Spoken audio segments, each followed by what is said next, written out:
नमो अर्हन्ताणं नमो सिद्धाणं नमो आयर्याणं नमो वज्रायाणं नमो लोये सवितारणम्।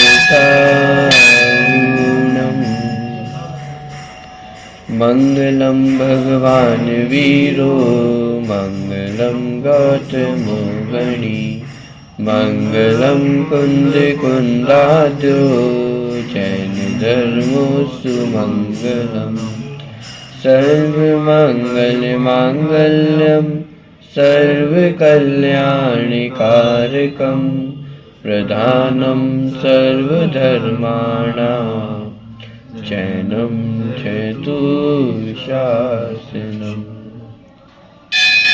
मोक्षमार्गस्य नेतारं भेत्तारं कर्मभूवृतां ज्ञातारं विश्वतत्त्वानां वन्दे तद्गुणलब्धये।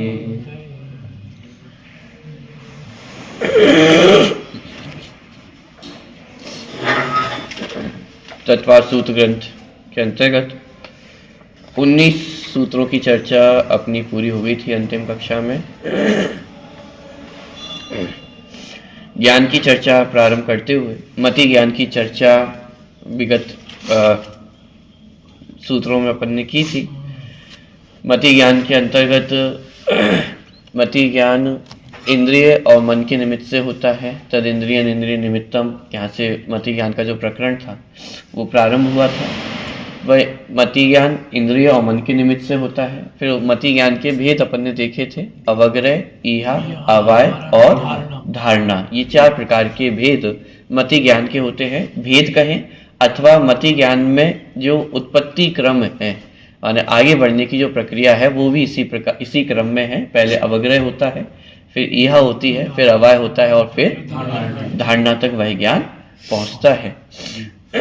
इसके बाद फिर एक और प्रकरण अपन ने देखा था पदार्थों के संबंध में, माने जो अवग्रह या अवाय धारणा है वह किन पदार्थों की होती है।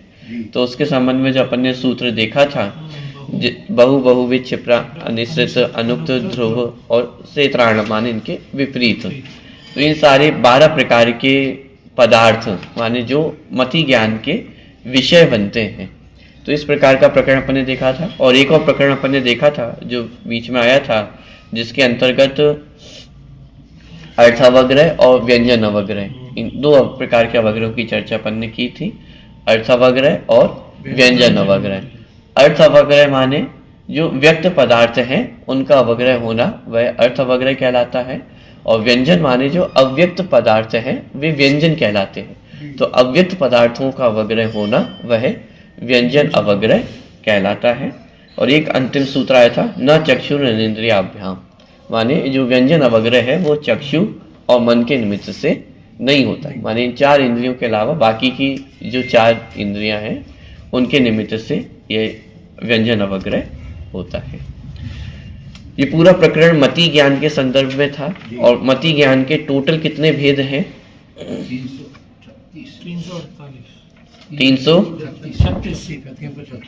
336 भेद ये मति ज्ञान के टोटल भेद हैं। कैसे बने थे 336 भेद? चार्ट दिया माने जो 12 प्रकार के है ना, जो बहुविध अनिश्चित, इनको अपन सब में मन इंद्रियों में मल्टीप्लाई करेंगे। 3 लेयर्स हैं। 3 लेयर्स। सबसे पहले किसके निमित्त से होता है? 5 इंद्रिय और मन के निमित्त से होते हैं। तो ऊपर 6 चीजें हो गई, 5 इंद्रियां और 1 मन, ठीक है। फिर मति ज्ञान के भेद, अवग्रह, ईहा, अवाय और धारणा, ये 4 भेद हो गए हैं। सबसे ऊपर 5 इंद्रियां और 1 मन, अवग्रह, ईहा, अवाय और धारणा। और सबसे नीचे वाली लेयर में आ जाएंगे 12 प्रकार के जो पदार्थ हैं, ठीक है। तो ये टोटल चीजें हो गई, 3 लेयर्स हो गई हैं, 5 इंद्रियां, 1 मन, अवग्रह या अवाय धारणा और 12 प्रकार के पदार्थों के भेद। अब इन सबको यदि गुणित अपन करते हैं तो टोटल कितने भेद निकल के आएंगे? 288। 6 चौको 24 और 24 24 12 जा 288। तो इस प्रकार 288 भेद, ये अर्थ अवग्रह के भेद निकल के आएंगे। और फिर व्यंजन अवग्रह के यदि अपन भेद निकालेंगे तो इंद्रियां कितनी हो जाएंगी? 4 हो जाएंगे। 4 इंद्रियां हो जाएंगी, क्योंकि चक्षु इंद्रिय और मन काम नहीं करेगी। इन दोनों से व्यंजन अवग्रह नहीं होता है। तो 2 इंद्रियां कम हो गई, तो 4 इंद्रियां ऊपर बची। और नीचे वाली लेयर में अवग्रह या अवाय धारणा, इनमें से कितनी चीजें आएंगी? इनमें से 3 आएंगी, 4 हो जाएंगी। 3 हट जाएंगी, हट एक जाएंगी, अवग्रह ही तो बचेगा। अवग्रह रहेगा, बिल्कुल। व्यंजन अवग्रह मतलब जिसमें सिर्फ अवग्रह ही होगा। व्यंजन अवग्रह में फाइल अपनी आगे नहीं बढ़ेगी। अभिग्रह में यह अवाय धारणा तक व्यंजन अवग्रह जाते ही नहीं है। अवग्रह तक होगा बस। अर्थ अवग्रह ही यह अवाय धारणा तक जाता है। व्यंजन अवग्रह में सिर्फ अवग्रह ही होता है। इंद्रियां 4 हो जाएंगी। इंद्रियां 4 माने चाहे आप स्पर्शन इंद्रिय से आप अवग्रह करो, रसना इंद्रिय से करो, घ्राण इंद्रिय से करो या कर्ण इंद्रिय से करो, तो 4 इंद्रियां हैं, लेकिन होगा उनसे मात्र अवग्रह ही, और कुछ होने वाला नहीं है। जैसे रसना इंद्रिय से आप देखें, कोई भी भोजन बनता है, जैसे कोई भी आपने सब्जी बनी, दाल बनी, कुछ भी बना, कोई भी भोजन बना, उसमें बहुत प्रकार के मसाले डलते हैं, लेकिन क्या आपको सभी मसालों का ज्ञान हो जाता है? कुछ का अवग्रह होकर के रह जाता है। मोटा मोटा तो नमक ख्याल में आता है, नमक है या नहीं है। जो 1-2 मसाले हैं जो मोटे मोटे, वो हमें ख्याल में आते हैं, और बाकी सब का तो ज्ञान ही नहीं हो पाता है। कदाचित अवग्रह हो भी जाए तो, लेकिन उसमें फाइल अपनी आगे नहीं बढ़ती। एक बहुत स्थूल उदाहरण मैंने दिया, माने समझाने के लिए कि व्यंजन अवग्रह माने जहां फाइल अवग्रह में आकर के अटक जाती है, यह अवाय धारणा, अवाय माने निर्णय तक नहीं पहुंच पाओगे आप, इसमें और कौन से मसाले हैं। थोड़ा सा अवग्रह तो हो रहा है कि भाई अपन उपयोग नहीं लगा रहे, इसलिए इससे तो नहीं हो रहा। हाँ बिल्कुल, ईहा का मतलब ही हुआ है कि प्रयत्न करना, जानकारी का प्रयत्न करना, वो ईहा के अंतर्गत है। अब यहाँ पे अपने कोई प्रयत्न ही नहीं किया है, तो वो एक सवाल है, धारणा में तो पता है ना, सारे मसालों का स्वाद तो आ ही रहा है अपन, ये तो अपने ज्ञान में है। तो मैं बोल रहा हूँ ना, ये तो बहुत स्थूल उदाहरण मैंने दिया है। वो जो मसालों का ज्ञान है वो तो अवाय तक अपना पहुंच चुका है, फिर भी तो मैंने बहुत मोटा उदाहरण दिया जिसमें अपन नाम नहीं दे पाते मसालों का, तो सिर्फ समझाने के दृष्टिकोण से कि व्यंजन अवग्रह, ज्ञान भी वहां तक नहीं पहुंच पाता, वो तो मुख्यतः 1-2 चीजों का ज्ञान। हाँ, और ये भी बहुत स्थूल उदाहरण दिया है, क्योंकि ये भी है तो अवाय तक पहुंच गए, क्योंकि जितने मसाले मोटे मोटे डलते हैं उन सबकी जानकारी हमें ऑलरेडी है, और वो धारणा ज्ञान तक भी पहुंच चुका है, लेकिन सिर्फ समझाने के दृष्टिकोण से मैंने उदाहरण दिया है। तो ऐसे माने जिन चीजों का सिर्फ अवग्रह होकर के रह जाता है, जैसे ट्रेन का उदाहरण अपन ने देखा था।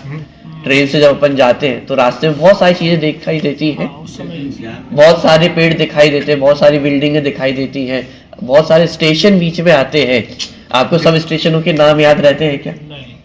दिखते हुए भी जरूरी नहीं देख रहे हैं। हाँ, अवग्रह हुआ है, लेकिन अवग्रह होने के बाद फाइल आगे नहीं बढ़ी, यह अवाय धारणा तक नहीं पहुंचा, तो ये कह रहा था व्यंजन अवग्रह।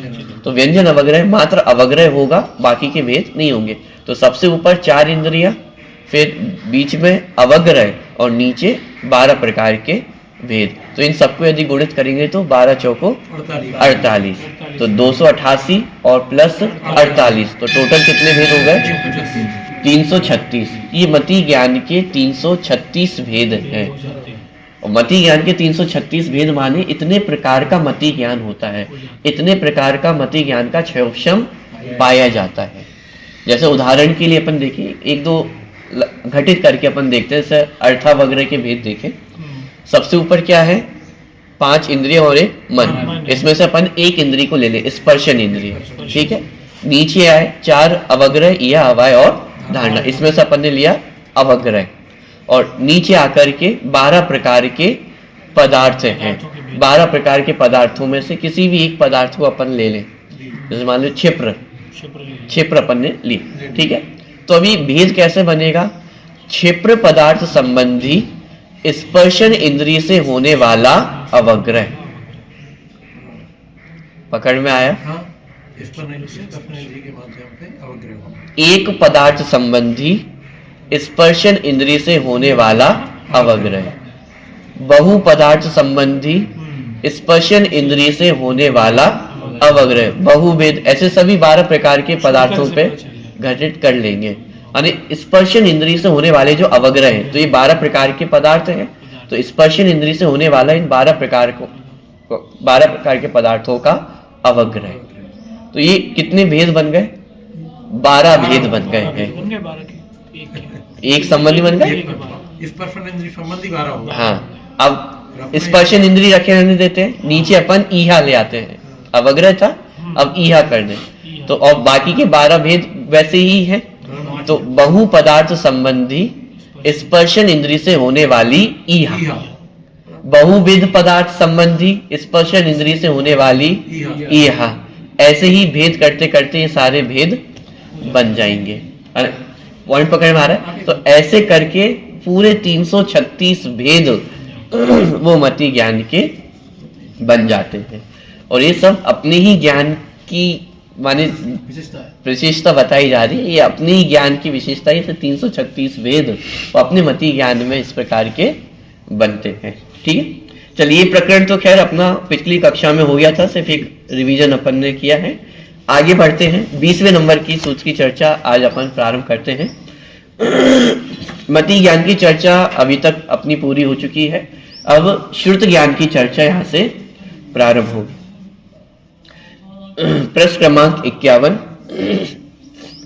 7 सूत्रों में मति ज्ञान की चर्चा होने के उपरांत अब एक सूत्र में श्रुत ज्ञान की चर्चा करते हैं। श्रुत ज्ञान का स्वरूप बताने वाला सूत्र इस प्रकार है।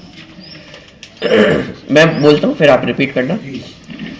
श्रुतम मति पूर्वम द्वैनेक द्वादश भेदम।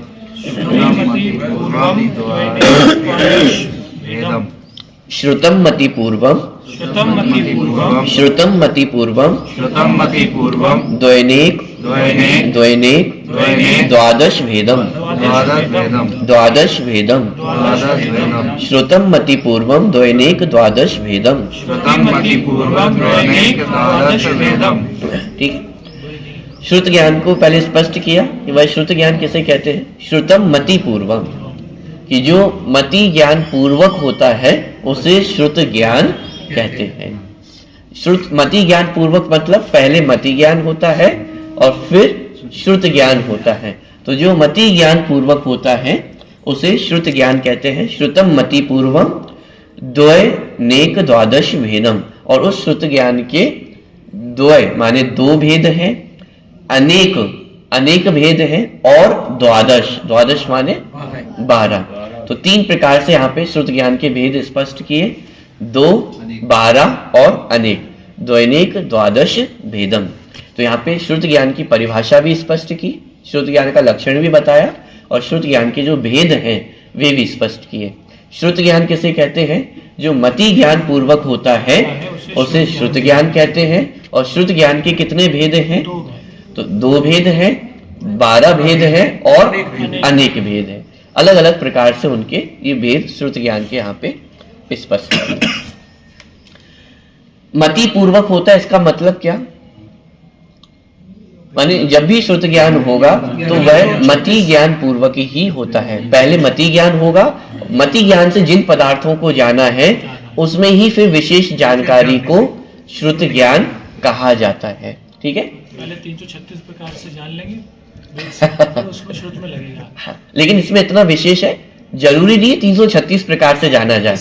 जैसे एक भेद संबंधी अपने को ज्ञान हुआ, तो एक भेद का ही अब उसमें विशेष जानकारी होना उसे श्रुत ज्ञान कहते हैं। अथवा इसको ऐसा समझे कि जैसे एक भेद संबंधी अवग्रह हुआ, तो यह अवाय धारणा तक वह ज्ञान पहुंचा, अब उसमें और जो विशेष जानकारी होगी वह श्रुत ज्ञान है।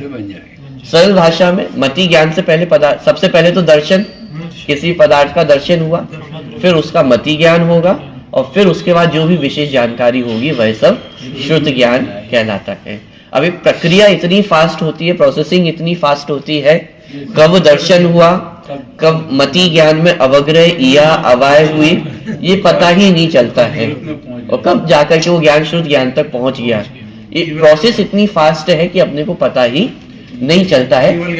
हाँ, लेकिन ये सारी प्रक्रिया होती है। किसी पदार्थ को यदि हम जानेंगे तो इसी क्रम में जानते हैं, पहले दर्शन, फिर मति ज्ञान में भी अवग्रह, इहा, अवाय, धारणा, और फिर जाकर के वह श्रुत ज्ञान का विषय बनता है। तो मति श्रुतम मति पूर्व, माने श्रुत ज्ञान मति ज्ञान पूर्वक होता है। पूर्व शब्द का अर्थ है निमित्त, माने श्रुत ज्ञान के होने में मति ज्ञान निमित्त होता है, माने बिना मति ज्ञान के श्रुत ज्ञान संभव नहीं है। लेकिन इसमें भी कुछ एक्सेप्शन है, माने मति ज्ञान पूर्वक ही श्रुत ज्ञान होता है, लेकिन कभी कभी श्रुत ज्ञान के माध्यम से भी श्रुत ज्ञान हो सकता है और होता भी है। जैसे क्या, जैसे मान लीजिए ये किसी ने पहली बार इस पदार्थ को देखा, अपने को तो पता ही है माइक है, लेकिन किसी ने पहली बार अपनी जिंदगी में माइक को देखा, तो पहली बार उसको इस पदार्थ का दर्शन होगा, अवग्रह होगा, इहा होगी, अवाय होगा और धारणा तक वह ज्ञान पहुंच जाएगा, और फिर उसके बाद और जो विशेष जानकारी होगी वह सब श्रुत ज्ञान का विषय बनता चला जाएगा। ठीक है, तो ये तो हो गया पहली बार में, तो अवग्रह, इहा, अवाय, धारणा सब कुछ हो गया, मति ज्ञान पूर्वक श्रुत ज्ञान तक अपन पहुंच चुके हैं।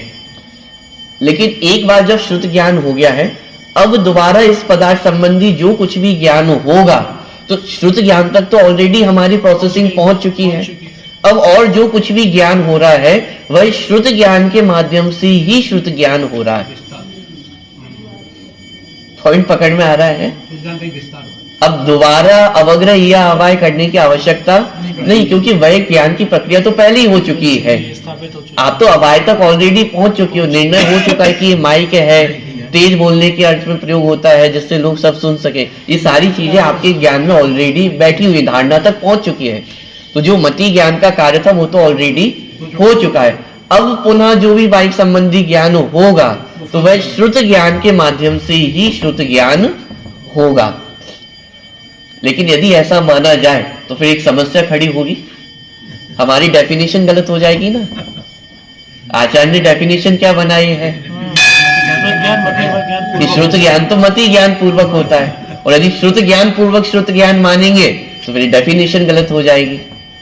यानी डेफिनेशन गलत नहीं होगी, वहां दूसरी अपेक्षा घटित की कि जहां श्रुत ज्ञान पूर्वक श्रुत ज्ञान कहा, वहां पे श्रुत ज्ञान को ही मति ज्ञान कहा। मति ज्ञान की माने जो आगे का श्रुत ज्ञान है, कोई चीज पहली बार देखी तो मति ज्ञान का, विचार किया श्रुत ज्ञान। यानी सिंपल भाषा में कहें, जहाँ श्रुत ज्ञान पूर्वक श्रुत ज्ञान कह रहे हैं, वहां पे पिछला जो श्रुत ज्ञान है उसे मति ज्ञान कह दिया जाता है। तो इस अपेक्षा से मति ज्ञान पूर्वक ही श्रुत ज्ञान होता है, इसमें कहीं कोई समस्या खड़ी नहीं होती है। उसका कारण भी ये है कि जब जब श्रुत ज्ञान होगा तो माने जैसे पदार्थ संबंधी तो ये आंखों से देखने में तो आ ही रहा है, अथवा शब्द सुनाई दिए तो इंद्रियों का निमित्त तो उसमें वहां पे वो बन ही रहा है, तो इस अपेक्षा से भी उसे मति ज्ञान कह दिया जाता है। तो इसलिए वहां पे कोई समस्या खड़ी नहीं होती है। तो बेसिकली जब पहला ज्ञान होगा तब तो मति ज्ञान पूर्वक ही श्रुत ज्ञान होता है, तो इसमें कोई डेफिनेशन में कोई प्रॉब्लम खड़ी नहीं हुई। और जब आगे ज्ञान की प्रोसेसिंग होगी और श्रुत ज्ञान पूर्वक श्रुत ज्ञान होगा तो वहां जो पहला श्रुत ज्ञान था उसे मति ज्ञान ही कह दिया जाता है। तो इसलिए डेफिनेशन जो बनी श्रुत मति ज्ञान पूर्वक श्रुत ज्ञान होता है, इसमें कोई समस्या खड़ी नहीं होती है। ठीक है, तो पहले मति ज्ञान हुआ और फिर श्रुत ज्ञान हुआ।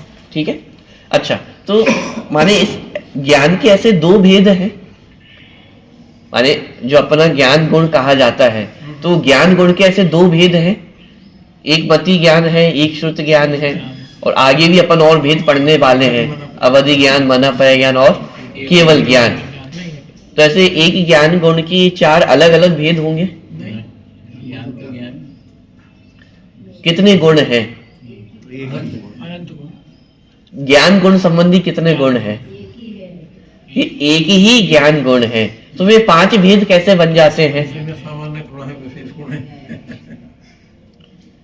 ये पांच भेद वास्तव में क्षयोपशम है। चार भेद क्षयोपशम है और एक छायक भाव है, केवल ज्ञान।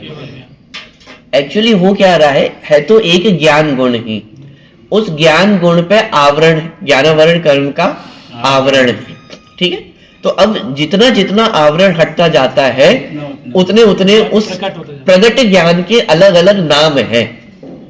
जैसे वर्तमान में छद्मस्त दशा है। छद्मस्त दशा माने छद्म, द्रव्य संग्रह ग्रंथ में अपन ने परिभाषा पढ़ी थी छद्मस्त की। छद्म का अर्थ होता है ज्ञानावरण और दर्शनावरण, और जो व्यक्ति ज्ञानावरण दर्शनावरण में स्थित होता है उसे छद्मस्त कहते हैं।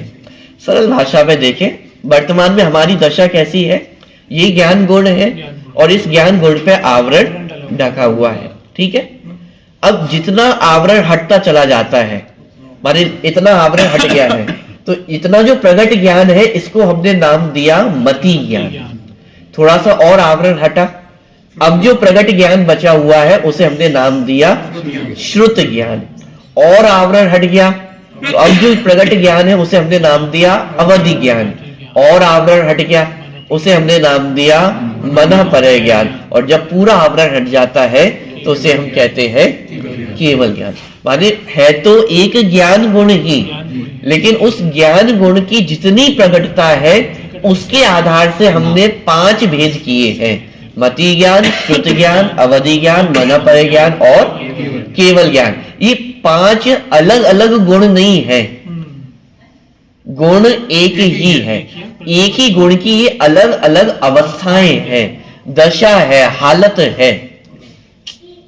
जैसे एक व्यक्ति के जीवन में अपन भेद कर देते हैं, बालक, युवा, प्रौढ़, वृद्ध। सब कुछ समावेश। एक पर्टिकुलर एज तक बालक है, फिर युवा हो जाता है, फिर वृद्ध हो जाता है। तो व्यक्ति कितने हैं? एक ही है, पुरुष। व्यक्ति तो एक ही है, लेकिन जैसे जैसे आयु बढ़ती जाती है भेद उसके अपन करते चले जाते हैं। ऐसे ही ज्ञान गुण तो एक ही है, लेकिन उसी ज्ञान गुण की अवस्था, हालत की अपेक्षा अथवा जितना आवरण हटता जा रहा है उसकी अपेक्षा उसके अलग अलग नाम अपन ने दिए हैं। तो मति ज्ञान, श्रुत ज्ञान, अवधि ज्ञान, मनःपरय ज्ञान और केवल ज्ञान।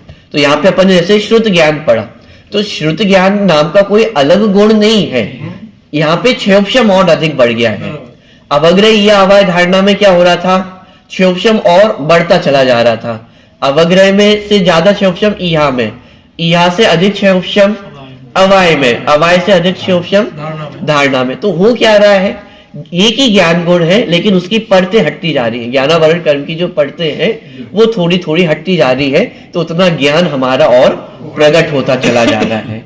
तो इसे ही कहा मति ज्ञान, और फिर थोड़ा सा और क्षयोपशम बढ़ा तो उसे कहा श्रुत ज्ञान। श्रुत ज्ञान मति ज्ञान पूर्वक ही होता है, माने इंद्रियों और मन से जो हमने पदार्थों को जाना है, अब उसमें और जो विशेष जानकारी होगी उसे श्रुत ज्ञान कहते हैं। ठीक है, तो श्रुतम मति पूर्वम, माने मति ज्ञान पूर्वक श्रुत ज्ञान होता है। ठीक है, आगे बढ़े। अब इसके भेद कि 2, अनेक और द्वादश। 2, 12 और अनेक, ये 3 प्रकार से यहाँ पे श्रुत ज्ञान के भेद बताए हैं।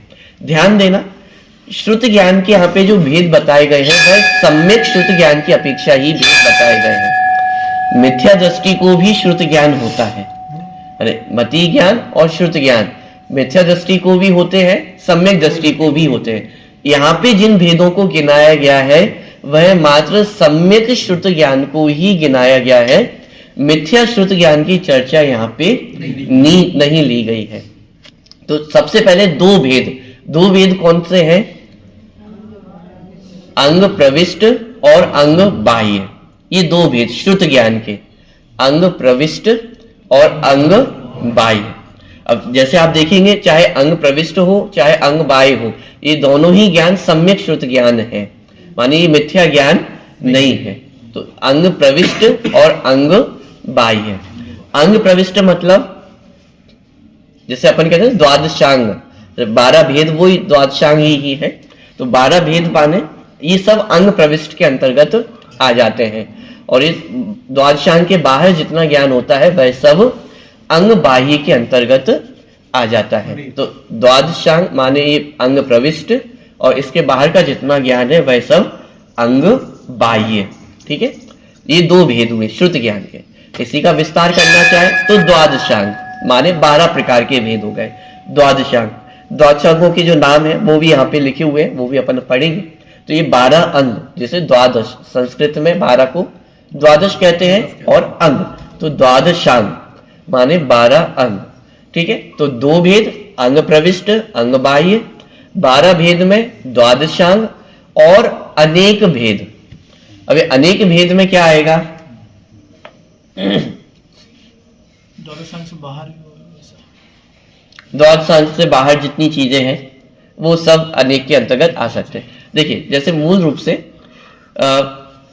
जैसे सठखंडागम ग्रंथ में भी श्रुत ज्ञान के अनेक भेद बताए, वहां पे 20 भेद बताए श्रुत ज्ञान के। जैसे अपन एक कहते हैं ना पर्याय ज्ञान। पर्याय ज्ञान माने क्या? जो सूक्ष्म निगोदिया जीव होते हैं, सूक्ष्म लब्ध अपर्याप्तक निगोदिया जीव होते हैं, उनका जो ज्ञान है उसे कहते हैं पर्याय ज्ञान। या इसको सरल भाषा में कहें तो अक्षर का जो अनंतवा भाग है उसे हम क्या कहते हैं? निगोदिया को कितना ज्ञान होता है? अक्षर का अनंतवा भाग ज्ञान वो निगोदिया जीव को होता है। तो उसका जो टेक्निकल टर्म यदि अपन कहें तो उसे कहा जाता है पर्याय ज्ञान। माने सूक्ष्म जो लब्ध अपर्याप्तक निगोदिया जीव होता है। अभी सूक्ष्म लब्ध अपर्याप्तक जीव कौन सा है?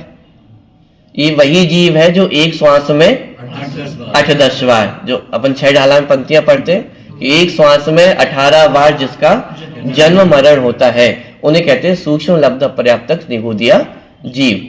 यदि और सरल भाषा में कहूं, वहीं से आए यहाँ पर लोगों से, यदि और सरल भाषा में कहूं तो जीव की जो सबसे निकृष्ट दशा हो सकती है वो निगोदिया जीव की दशा, उसमें भी सूक्ष्म लब्ध अपर्याप्तक निगोदिया जीव, और उसका जो ज्ञान होता है उसे पर्याय ज्ञान कहते हैं।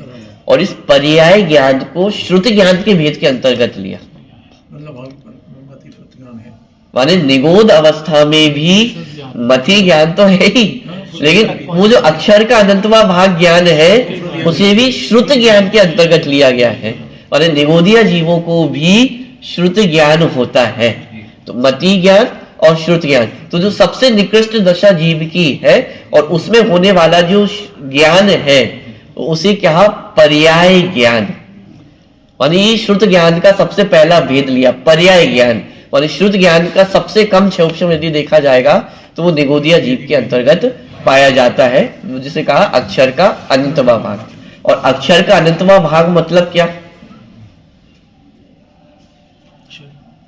एक अक्षर लिखे और उसके अनंत भाग कर दे, इतना ज्ञान। अक्षर का अनंतवा भाग का तात्पर्य यह है कि दिव्य ध्वनि का अनंतवा भाग मात्र ज्ञान वो निगोद अवस्था में होता है। ठीक है, तो ये अक्षर के अनंतवा भाग ज्ञान कहे अथवा पर्याय ज्ञान कहे। और ये पर्याय ज्ञान की विशेषता है। जैसे द्रव्य संग्रह ग्रंथ में अपन ने पढ़ा था, क्या किसी को ध्यान में आ रहा है? पर्याय ज्ञान को निरावरण ज्ञान कहा। याद आ रही है अपेक्षा? उससे आवरण हो ही नहीं सकता। हाँ माने ये पर्याय ज्ञान को निरावरण ज्ञान कहा, माने निगोदिया जीव के ज्ञान को निरावरण ज्ञान कहा। निरावरण ज्ञान क्यों कहा? क्योंकि इससे ज्यादा ज्ञानावरण कर्म ढक ही नहीं सकता है ज्ञान को। इसलिए वो जो ज्ञान है वो निरावरण है, वो कभी भी आवृत नहीं होता है। जैसे केवल ज्ञान वो कैसा है? निरावरण ज्ञान है, पूर्ण निरावरण ज्ञान है, माने उसको ढकना संभव नहीं है। ऐसे ही निगोदिया जीव का जो ज्ञान है उसे भी निरावरण ज्ञान कहा। क्यों? क्योंकि 3 काल में कभी भी संभव नहीं है कि वो ज्ञान ढक जाए, खत्म हो जाएगा। क्योंकि यदि वो ज्ञान भी ढक जाए तो फिर पुद्गल और जीव में कोई अंतर शेष नहीं रहेगा। और ये भी जिनागम की अलग अलग अपेक्षाएं हैं, जहां पे वो पर्याय ज्ञान को भी, निगोदिया के ज्ञान को भी निरावरण ज्ञान कह रहे हैं।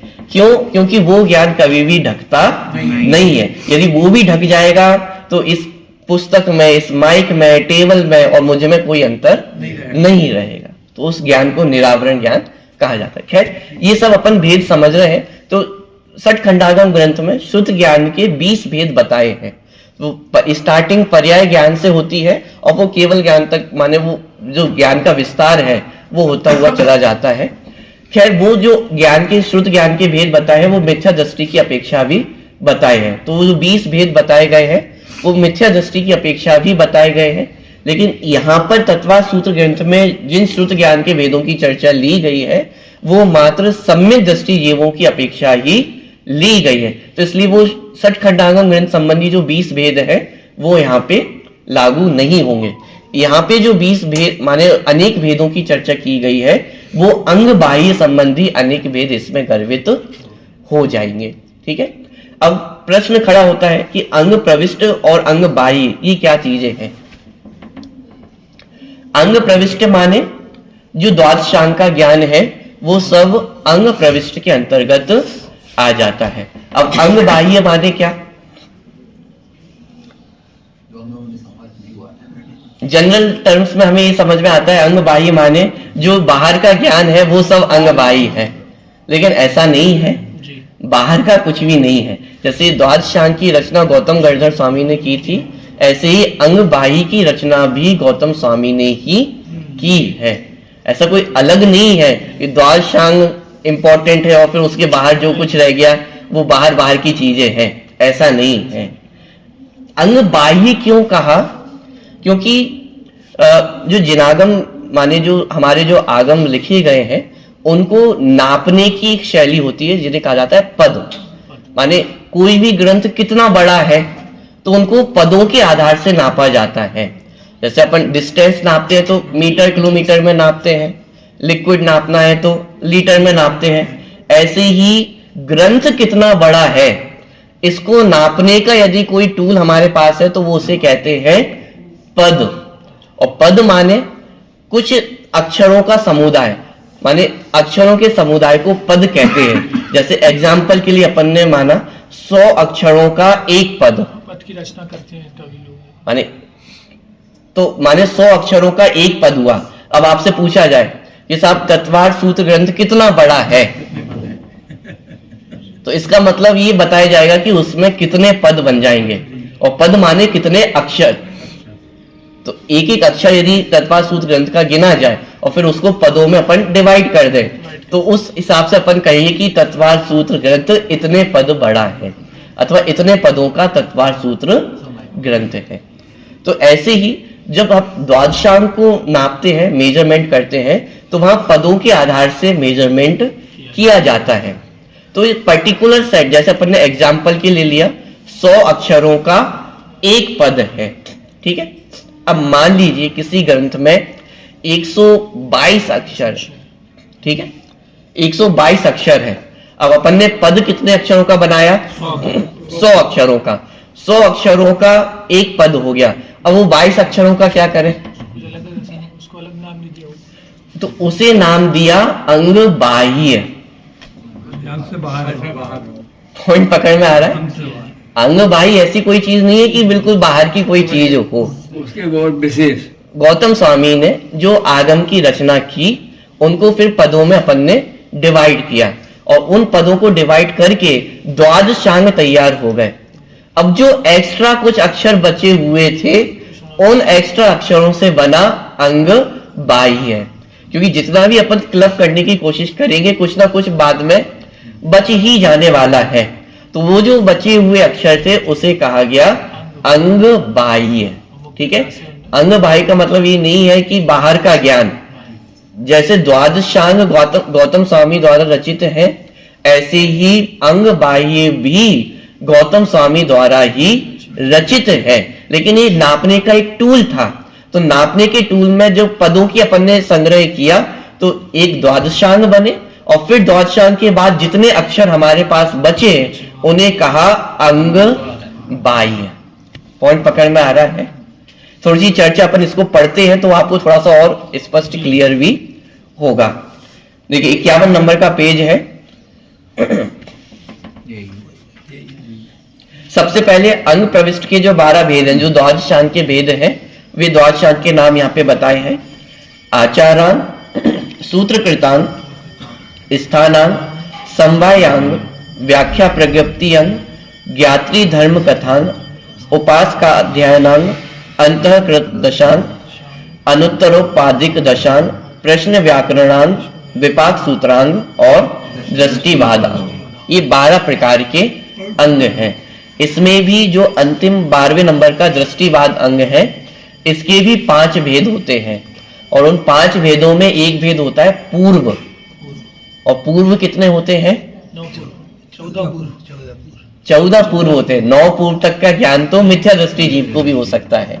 तो अपन बोलते हैं ना, मिथ्या दृष्टि जीव को 11 अंग और 9 पूर्व तक का ज्ञान होता है। तो 11 9 पूर्व कौन से हैं? ये 11 अंग माने विपाक सूत्रांग तक 11 अंग, और दृष्टिवाद अंग का उसको पूरा ज्ञान नहीं हो सकता है। माने मिथ्या दृष्टि जीव को 11 अंग तक का पूरा ज्ञान हो सकता है, और 12वें अंग में पूर्व होते हैं, माने 5 भेद हैं 12वें अंग के भी, उसमें से चौथा भेद है पूर्व, और पूर्व के 14 भेद हैं। तो उन 14 भेदों में से 9 भेद तक मिथ्या दृष्टि का ज्ञान जाता है। तो इसे कहा जाता है 11 अंग 9 पूर्व तक का ज्ञान। माने दृष्टिवाद अंग का पूरा ज्ञान उसे नहीं होता है, आधा ही ज्ञान उसे हो सकता है। माने मिथ्या दृष्टि जीव का ज्ञान यहां तक जा सकता है। और जब सम्यक की महिमा गाई जाती है तो ये कहा जाता है कि भाई मिथ्या दृष्टि जीव को भी 11 अंग 9 पूर्व तक का ज्ञान हो जाता है, लेकिन आत्मज्ञान नहीं हो पाने के कारण सम्यक की प्राप्ति नहीं होती है। तो उसे कहा ये सब कोरा ज्ञान रह जाता है। 12वां तो सम्यक दृष्टि हो ही होगा, 12वां होगा सम्यक दृष्टि हो ही जाएगा। अब इसमें ऐसा समझ, जरूरी नहीं सम्यक दृष्टि को 12 अंगों का ज्ञान हो, आत्मा का ज्ञान कदाचित एक अंग का भी पूरा ज्ञान ना हो। प्राइम एग्जाम्पल शिव भूति मुनिराज, नमोकार मंत्र भी याद नहीं होता था, लेकिन केवल ज्ञान की प्राप्ति उन्हें हो गई। क्यों? क्योंकि आत्मज्ञान था। तो वो थोड़ा सा अंतर समझना, खैर वो टॉपिक अलग है, लेकिन जो 11 अंग 9 पूर्व तक की चर्चा आती है वो इस प्रकार से समझना, 11 अंग और 9 पूर्व। ठीक है, तो ये दृष्टिवाद अंग। आगे अभी थोड़ी सी संख्या आने वाली है, जो पदों की संख्या अपन ने चर्चा की थी। देखिए, श्रुत के कुल अक्षर माने जो पूरा जिनागम है, द्वादशांग है, उसके कुल अक्षर कितने हैं? बता दिया आचार्य। पद्मनील जो काउंटर अनकाउंटेबल है।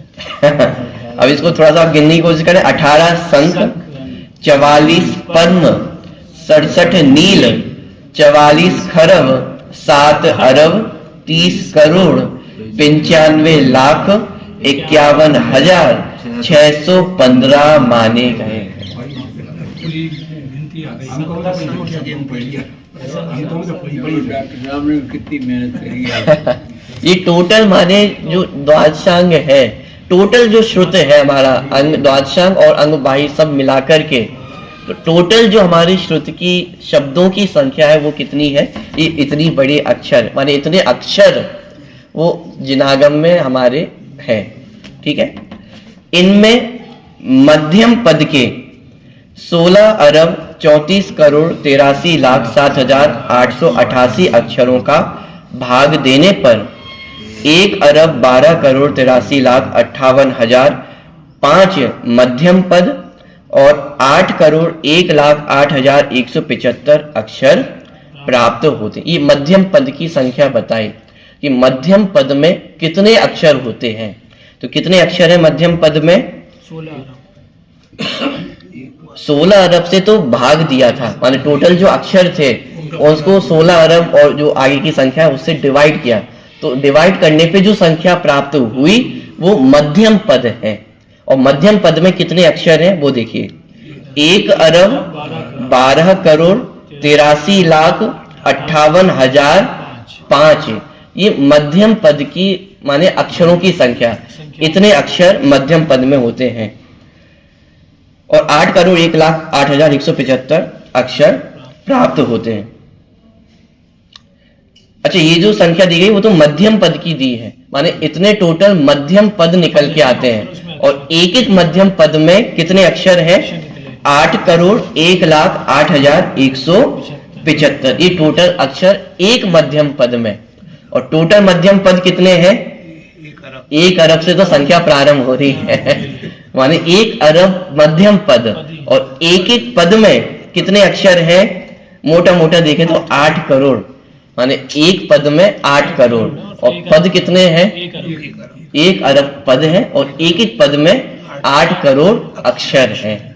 ठीक है, आगे आचारंग आदि 12 अंगों की रचना उक्त मध्य पदों द्वारा की जाती है, इसलिए इनकी अंग प्रविष्ट संज्ञा है। इसलिए अंग आ गया। जो शेष अक्षर बचे थे, माने जो शेष अक्षर बचे थे, उनसे जिन शास्त्रों की रचना होती है वे शास्त्र अंगबाही है।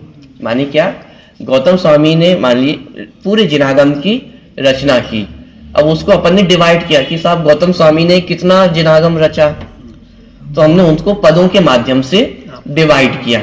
तो द्वादशांग को मध्यम पदों के माध्यम से डिवाइड किया, तो मध्यम पदों से डिवाइड करने पर ये द्वादशांग खड़े हो गए। ठीक है, अब द्वादशांग माने इतने पदों में विभाजित हो गए। अब इसके बाद जितने अक्षर बचे थे तो उन्हें क्या नाम दिया जाए, तो उन्हें नाम दिया अंगबाह्य। और ये अक्षर कैसे बच गए, हाँ, उनको भी उसमें ले लीजिए। क्योंकि वो पूरे पद नहीं बनते ना, ये पूरे पद बनना उनका संभव नहीं था। अब जैसे मान लीजिए अपन ने 100 अक्षरों का एक पद बनाया, हाँ, तो जो गिनती बनेगी वो कैसी बनेगी, सब 100, 200, 300, 400, 500, 600, 700, 800, 900, माने एक ऐसी गिनती बनेगी ना। भाई कितने पद है, कि 10 पद है, 10 पद में आप समझ जाओगे कितने अक्षर हो गए, 1000 अक्षर हो गए हैं। अब मान लीजिए किसी ग्रंथ में 1999 अक्षर है, तो अब क्या करें, अब पद तो कितने बनेंगे, 10 ही पद बनेंगे। उसके बाद और उसके बाद जितने अक्षर बचे, 99 अक्षर बचे, तो क्या करें उनका, तो उन्हें नाम दिया अंगबाह्य, क्योंकि वो पद नहीं बन सकता है, क्योंकि 100 अक्षर का ही एक पद बनेगा। तो वो जो अक्षर बचे उसे कहा अंगबाह्य।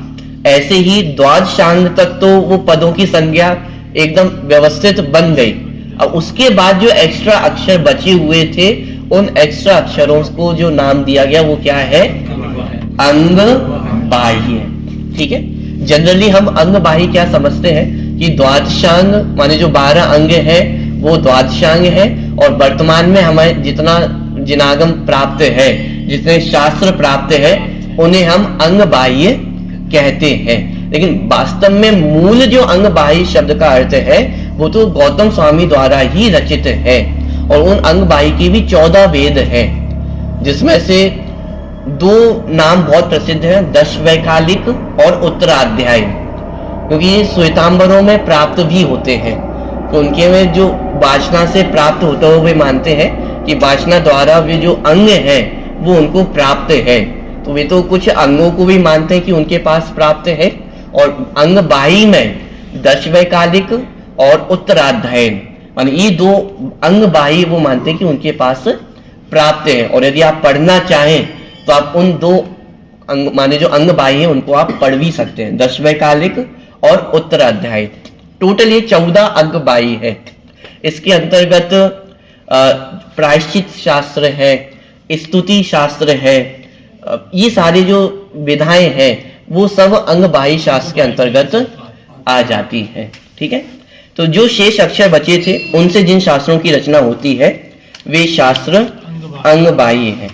यद्यपि इन अंगों और अंगबाह्यों की रचना गणधर देव करते हैं, तथापि गणधरों के सिवाय अन्य ज्ञानी धर्मात्मा शिष्यों प्रशिष्यों द्वारा जो शास्त्र रचे जाते हैं उनका समावेश अंगबाह्य श्रुत में ही होता है।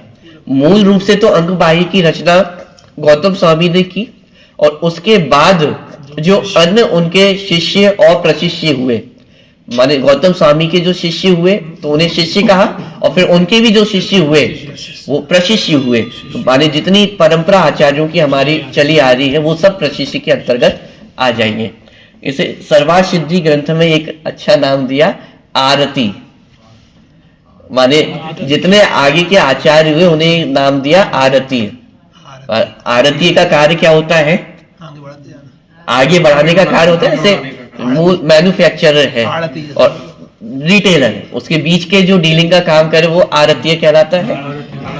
ऐसे ही यहाँ पे माने जो आगे के शिष्य प्रशिष्य है, मूल सर्वार्थ सिद्धि ग्रंथ में उनको एक नाम दिया आरतीय, माने मूल में तो महावीर भगवान के बाद गौतम स्वामी, जिन्होंने कहा श्रुत केवली, श्रुत केवली, और फिर वहां पे नाम दिया आरतीय, माने आगे के और जितने शिष्य प्रशिष्य हैं वो सब, तो उनका जो ज्ञान है वो सब अंग बाह्य श्रुत ज्ञान के अंतर्गत ले लिया जाता है। तो वर्तमान में जितना जिनागम हमें प्राप्त है उसे अंग बाह्य कहने में कोई समस्या नहीं है, लेकिन वही अंग बाह्य नहीं है। आज जो हमने अंग बाह्य संज्ञा देते हैं कि जितना जिनागम हमें प्राप्त है वो अंग बाह्य है, उसे भी अंग बाह्य कहा जाता है, लेकिन मूल रूप से जो अंग बाह्य की रचना की गई थी वो महावीर स्वामी और महावीर स्वामी के बाद जो गौतम गणधर स्वामी हुए उनके द्वारा ये अंग बाह्य की रचना की गई थी। और उसके बाद जितना श्रुति ज्ञान माने आचार्यों के माध्यम से हमें प्राप्त है उसे भी अंग बाह्य कहा जाता है। ठीक है, क्लियर हुआ इतना पूरा? यानी श्रुत ज्ञान जो हमारा चला आ रहा है, श्रुत मतलब होता है जो सुनकर के ज्ञान की परंपरा चली आ रही है, और ये जो ज्ञान की परंपरा महावीर भगवान से चली आ रही है, और वो वर्तमान में आज हमारे पास इतना श्रुत ज्ञान उपलब्ध है। और ये वास्तव में यदि थोड़ा सा गणित लगा करके देखेंगे तो जितना आज हमारे पास श्रुत ज्ञान उपलब्ध है वो वास्तव में देखा जाए तो द्वादशांग का एक पद भी नहीं है, एक पद भी नहीं है। जितना पूरा जिनागम आज हमारे पास उपलब्ध है तो वो एक पद में भी समाहित, माने एक पद में भी वो पूरे फिल ना हो पाए, इतना जिनागम हमारे पास मात्र उपलब्ध है। लेकिन जितना उपलब्ध है उस वो भी कितना विशाल है, कितना विपुल है। माने पूरा जीवन यदि लगा दे तो भी वो पूरा संपूर्ण जिनागम को पढ़ना संभव नहीं हो पाएगा। तो इतना जिनागम आज हमारे पास उपलब्ध है, और इससे आप अनुमान लगा सकते हैं कि द्वादशांग कितना विशाल होगा। ठीक है, देखिए थोड़ा सा और आगे पढ़ते हैं। आज 12 अंगों में से 11 अंगों का ज्ञान तो लुप्त ही हो गया है। 12वें दृष्टिवाद अंग के अग्रायणी पूर्व के 5वें वस्तु अधिकार के महाकर्म प्रकृति नामक 4थे प्रावृत्त का ज्ञान आचार्य धरसेन को था। अरे आचार्य धरसेन को भी पूरे दृष्टिवाद अंग का ज्ञान नहीं था, उसके भी यदि सब चैप्टर बनाते जाए तो सब चैप्टर का भी सब चैप्टर, मात्र इतना ज्ञान धरसेन आचार्य को था, जिसे उन्होंने अपने शिष्य भूतबली और पुष्पदंत नामक मुनिराजों को पढ़ाया। अब उसमें भी आप समझिए, माने जो मूल धरसेन आचार्य थे उन्होंने भी ग्रंथों की रचना नहीं की, उन्होंने भी अपने ज्ञान को आगे बढ़ाया। तो जितना ज्ञान भूतबली और पुष्पदंत आचार्य ने ग्रहण किया, पहली बात, और फिर जितना ज्ञान ग्रहण किया उसका भी 100% जिनवाणी में उतारना संभव नहीं है। पॉइंट पकड़ने में आ रहा है? माने एक तो जितना धरसेन आचार्य को ज्ञान था उतना आगे पास किया तो कुछ ना कुछ ज्ञान तो उसमें छूटा होगा, और फिर जितना उन्होंने ग्रहण किया उतना पूरा का पूरा जिनवाणी में उतार दे ये भी संभव नहीं है। लेकिन उसके बाद भी जितना जिनागम में आया है वो बहुत विशाल है, बहुत विस्तृत है। उक्त ज्ञान को भूतबली और पुष्पदंत ने षट खंडागम में निबद्ध किया। उसकी टीका आचार्य वीरसेन ने धवला, जय धवला के रूप में लिखी। इसके आधार पर आचार्य देवीचंद्र ने गोमट सार आदि ग्रंथों की रचना की। इस प्रकार प्रथम श्रुत स्कंध की उत्पत्ति हुई।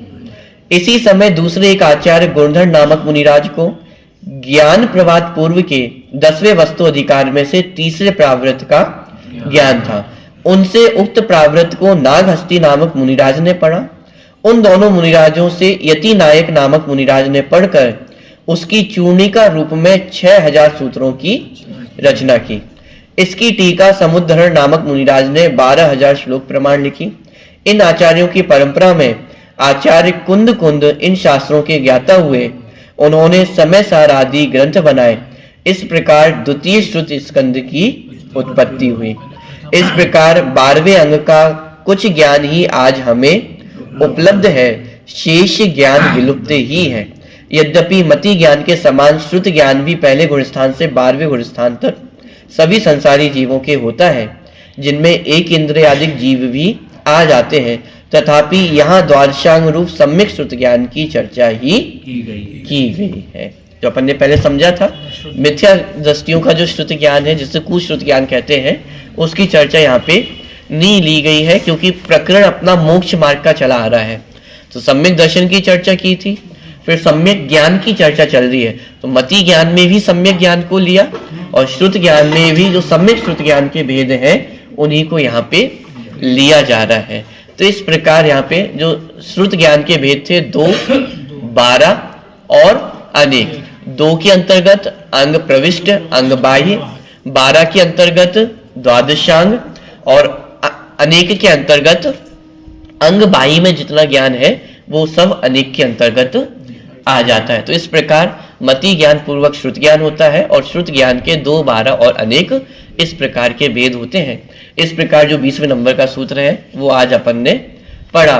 कल जो नेक्स्ट ज्ञान है कौन सा, अवधि ज्ञान, उसकी चर्चा अपन प्रारंभ करेंगे। 4 ग्रंथ बोल दिया ना, तो फिर 4 ग्रंथ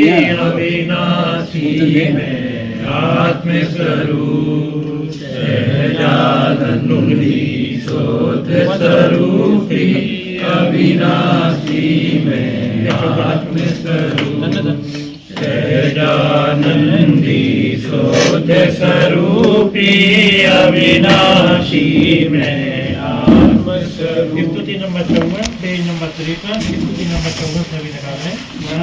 धन्य जिन वाणी माता शरण तुम्हारी आए, परमागम का मंथन करके शिवपुर पद पर खाए। माता दर्शन तेरा रे भक्त को आनंद देता है, हमारी नैया कहता है।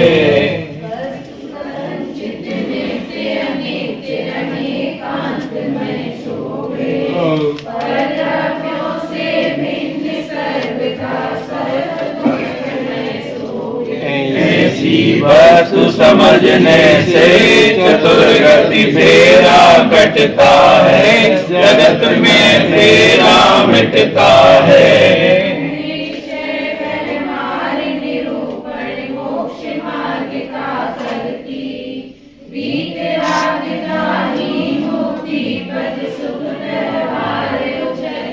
माता तेरी सेवा से मुक्ति का मार्ग खुलता है, महामिथ्यात्म घुलता है।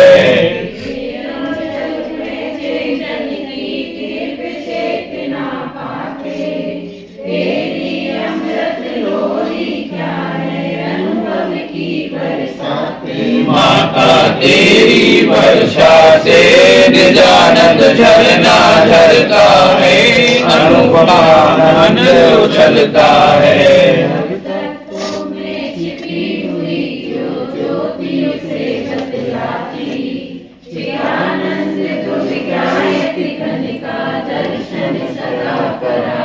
माता तेरे दर्शन से निजातम दर्शन होता है, सम्यक दर्शन होता है। ज्ञान से सूझे रोका रोक, वाणी मस्त सदा